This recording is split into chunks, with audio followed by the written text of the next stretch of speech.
আরে শোনেন, ৩টা বোতল তো আর আমি এমনি এমনি শেষ করিনি।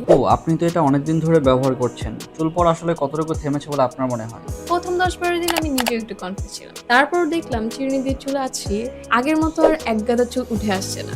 ৩টা বোতল তো আর আমি এমনি এমনি শেষ করিনি। এখন তো চুল পড়া একদমই কন্ট্রোলে। জাস্ট যতটুকু পড়ার ততটুকুই পড়ে। সিথির কাছে এবং কপালে নতুন চুল গজিয়েছে।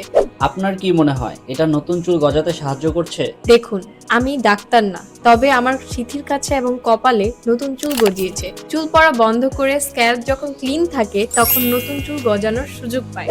আমি সেটাই ফিল করছি।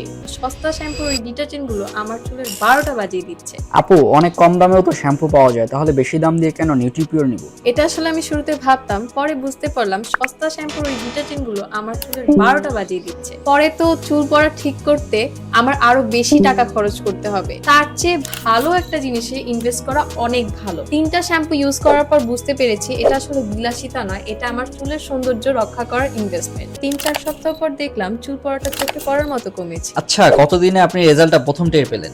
সত্যি বলতে ওই যে বললাম, ৩-৪ সপ্তাহ পর দেখলাম চুল পড়াটা চোখে পড়ার মতো কমেছে। আর ২ সপ্তাহ পর মনে হলো চুলে হাত দিলে শক্ত লাগছে, আগের মতো আর সহজে ছিঁড়ে যাচ্ছে না। এই ছোট ছোট পরিবর্তনগুলো আমাকে বেশ অবাক করেছে। যাদের স্ক্যাল্প দুর্বল, চুল পাতলা হয়ে যাচ্ছে, তারা এটি ট্রাই করে দেখতে পারেন। আপু, এটা কোন ধরনের চুলের জন্য বেশি ভালো বলে আপনার মনে হয়? আসলে আমি তো আর বিশেষজ্ঞ না, কিন্তু আমার চুল লম্বা এবং পাতলা, সেই দিক থেকে আমার উপর বেশ ভালো কাজ করেছে। যাদের স্ক্যাল্প দুর্বল এবং আমার মতো দিন দিন চুল পাতলা হয়ে যাচ্ছে, তারা এটি ট্রাই করে দেখতে পারেন।